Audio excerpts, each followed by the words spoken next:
Hola, ¿qué tal? Después de haber visitado la ciudad de Gdańsk y llegar a Varsovia, hoy era mi último día en Polonia y tocaba ponerle el broche de oro a este viaje, aprovechando al máximo mi segundo día de visita a la capital polaca. Todavía me quedaban unas cuantas cosas que conocer de Varsovia en un día que además había amanecido soleado y totalmente primaveral. Así que venga, que arrancamos.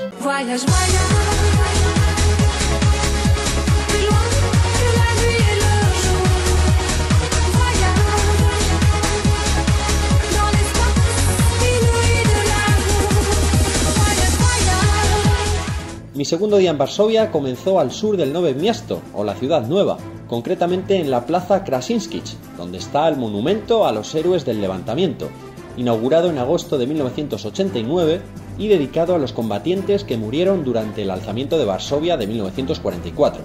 Es el monumento más importante de la posguerra en Varsovia, uno de los lugares más visitados de la ciudad y está dividido en dos partes. La primera es más pequeña y solo tiene 4 figuras, un sacerdote y 3 soldados, uno de los cuales está saliendo de una alcantarilla, ya que durante el levantamiento estas fueron las vías de comunicación que usaron los rebeldes para moverse por la ciudad y una de ellas estaba justo en este lugar. La segunda parte es la más grande con una altura de 10 metros y muestra a 7 soldados en combate que huyen de un edificio a punto de derrumbarse.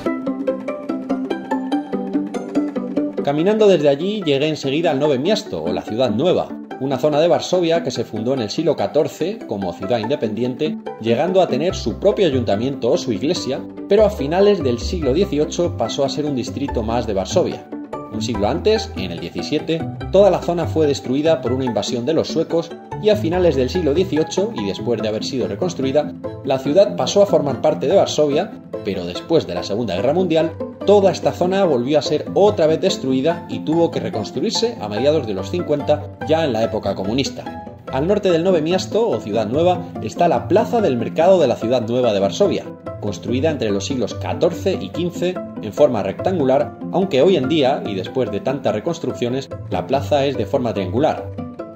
Una de las iglesias importantes del barrio es la de San Casimiro, construida en el siglo XVII en estilo barroco junto a un monasterio y dedicada a un santo polaco del siglo XV, que es el patrón de Polonia y de Lituania. Fue en esta plaza donde se levantó el antiguo ayuntamiento de la ciudad, que fue destruido en 1818. Los edificios que hay en la plaza son reconstrucciones fieles hechas en la época comunista. Volviendo de nuevo hacia el sur de la ciudad nueva, llegué a la barbacana de Varsovia, que es uno de los pocos elementos que se conservan de la antigua muralla que rodeaba la ciudad y divide el barrio antiguo, o Stare Miasto, del barrio nuevo, o Nowe Miasto.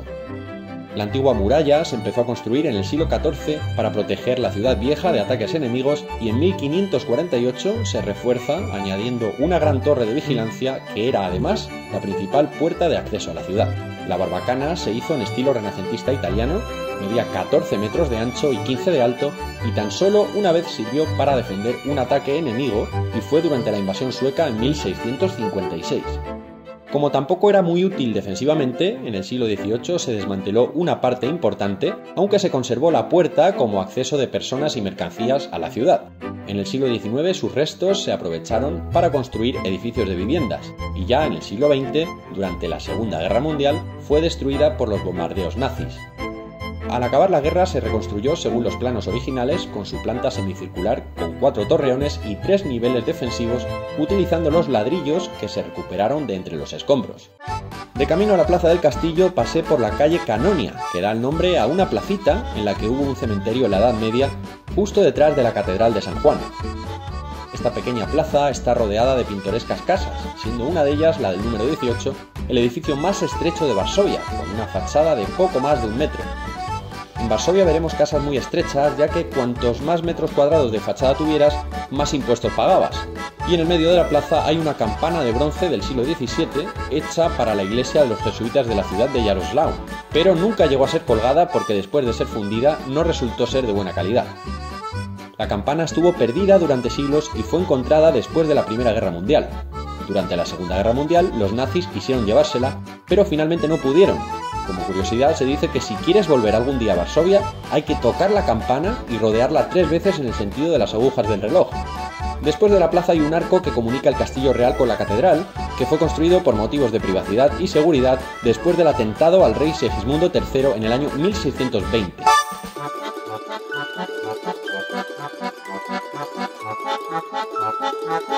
Pasé de nuevo por la plaza del castillo, donde ya había estado la tarde anterior y que está dominada no solo por el castillo real, sino también por la columna dedicada al rey Segismundo III Vasa, que es el monumento laico más antiguo y más alto de la capital y el punto de encuentro habitual entre los varsovianos.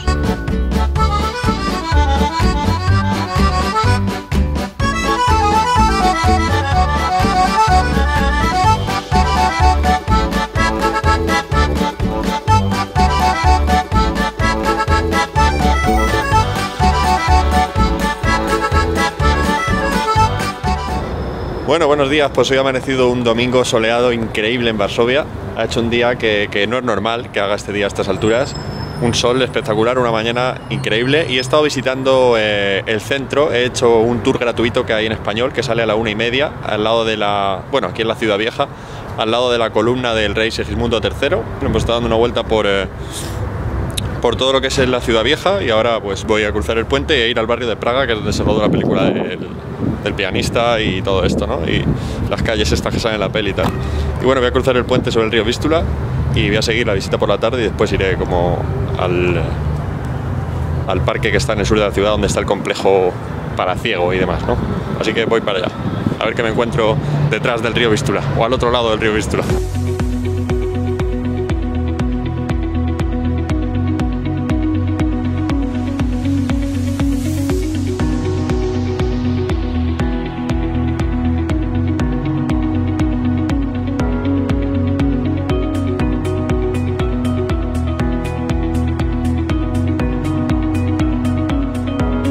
Y al otro lado del puente, lo primero que me encontré fue la Catedral de San Miguel Arcángel y San Florián Mártir, que con sus dos torres de 75 metros domina todo el barrio de Praga.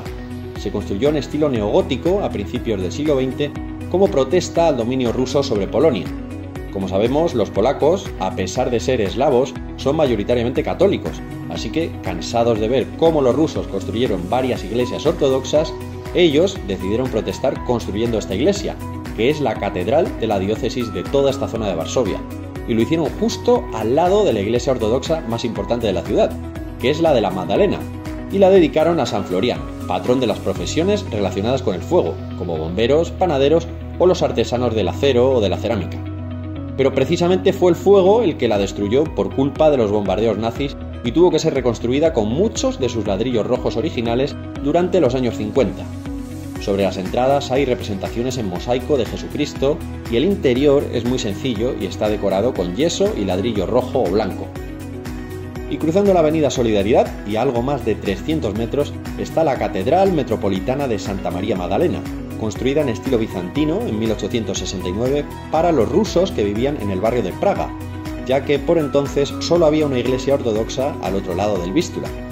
Desgraciadamente apenas se permitía grabar cuando entré a la iglesia, así que no pude tomar demasiadas imágenes del interior. Se dice que la catedral se salvó de ser destruida por los polacos católicos en los años 20 del pasado siglo porque el sacerdote ayudó a toda la gente del barrio en aquellos tiempos difíciles. No corrió la misma suerte la otra catedral ortodoxa dedicada a Alexander Nevsky, que estaba en la Plaza Piłsudski, que visitamos ayer y que fue destruida en 1919. Además, la catedral también sobrevivió casi intacta a la Segunda Guerra Mundial.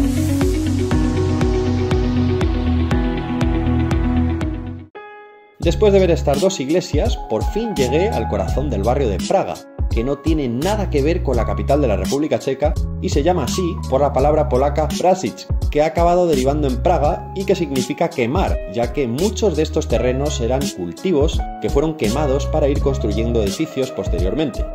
A esta zona llegaron muchos judíos que expulsó el rey Radislav IV, que fue el mismo que lo proclamó ciudad independiente a mediados del siglo XVII.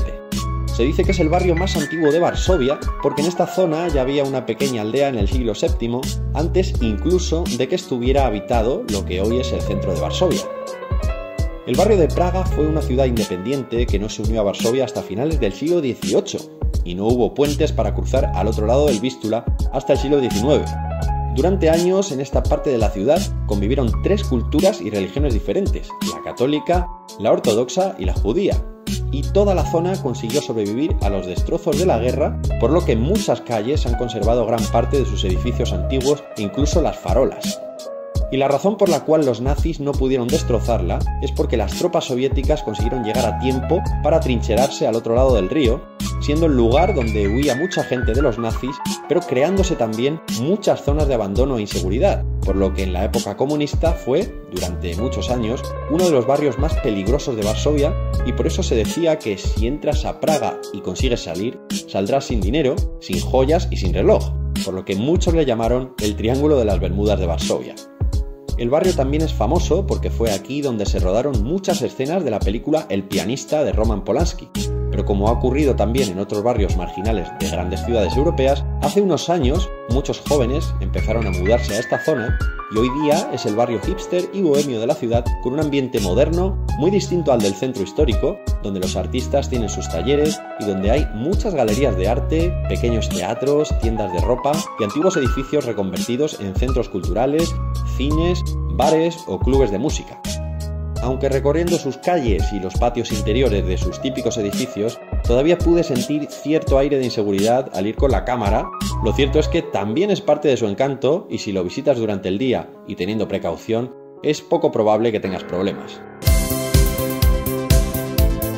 Y poco después de cruzar el puente me encontré con la Sirenita de Varsovia, el símbolo de la ciudad que está presente en su escudo y considerada su protectora por una antigua leyenda que habla de una sirena que nadaba por las aguas del Vístula. Varsovia tiene 10 monumentos dedicados a ella, siendo los más conocidos el que vimos el día anterior en la Plaza de la Ciudad Vieja y el que hay en el Palacio de la Cultura.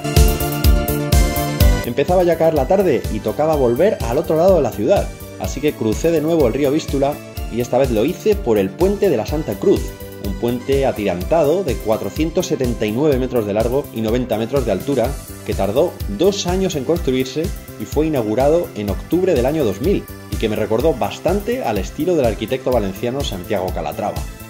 Ya atardeciendo vi también el Estadio Nacional de Varsovia, donde juega la selección polaca de fútbol y que fue construido para la Eurocopa que Polonia organizó junto a Ucrania en 2012, de la que todos guardamos un gran recuerdo por haberla ganado nuestra selección española. Es el estadio más grande de Polonia con un aforo de 59.000 espectadores y tiene un techo retráctil, césped climatizado y alberga también otros eventos deportivos, culturales y conciertos. Se acababa ya mi tiempo en Varsovia y qué mejor manera de despedir la ciudad que recorriendo el Parque Lasienski al atardecer, uno de los pulmones verdes de Varsovia. Nada más entrar al parque me encontré con el edificio donde estaba el antiguo Teatro Real y el invernadero. También destaca el monumento modernista dedicado al mítico pianista y compositor Frédéric Chopin, inaugurado en 1926 y en el que se puede ver al artista sentado bajo un sauce doblado por la fuerza del viento que representa la fuerza de su música y su persistencia. Aunque el monumento fue destruido en la Segunda Guerra Mundial, se reconstruyó y todos los domingos de mayo a septiembre hay conciertos gratis al aire libre con música de Chopin. De camino al Palacio Lasienski pasé también junto al monumento dedicado al Premio Nobel polaco de literatura Henryk Sienkiewicz, inaugurado en el año 2000. Pequeños edificios como antiguas casetas de la Guardia Real todavía se pueden ver junto a enormes explanadas por las que campan a sus anchas ardillas, pavos reales, patos o cisnes. El parque es también uno de los sitios favoritos para pasear de los varsovianos, donde desconectan del estrés de la ciudad y su nombre, Lasienski, significa en polaco baños, ya que en el siglo XVII había unos baños que mandó construir un noble que tenía estos terrenos, que en el siglo XVIII pasaron a ser parte de un palacio real. Un palacio que hoy está en el corazón del parque y que no es otro que el Palacio de la Isla, la residencia de verano del último rey de Polonia, Stanislao Augusto Poniatowski. Es aquí donde el rey reunía los jueves a científicos y poetas para asistir a sus famosos almuerzos en los que trataba con ellos temas de actualidad y hoy el palacio tiene un museo de pintura con cuadros de la colección real.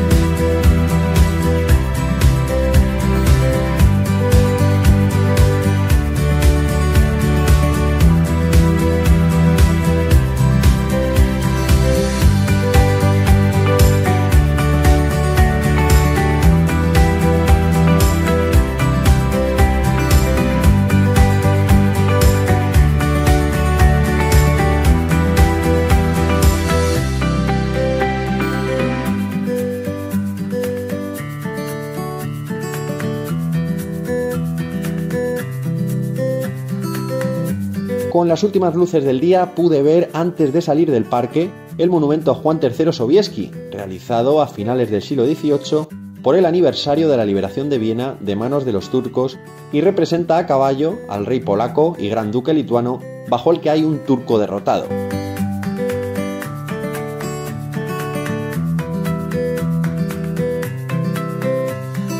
Justo al lado me sorprendió encontrar un jardín chino con templetes y puentes que por momentos me transportó totalmente al país asiático. Junto al jardín real del siglo XVIII, el romántico del XIX y el modernista del XX, el jardín chino es el más moderno de los 4 que forman el Parque Lasiensky y fue inaugurado en 2014. Ya había anochecido y el día ya no dio más de sí, así que hasta aquí llegó mi tiempo en Varsovia y en mis 4 días de visita a Polonia, un país que me resultó fascinante y todo un mundo por conocer, y al que en cuanto tenga ocasión volveré para descubrir otros de los muchos sitios increíbles que encierra. Y también te lo contaré, como no, aquí, en Pepe Viajero. ¡Hasta pronto!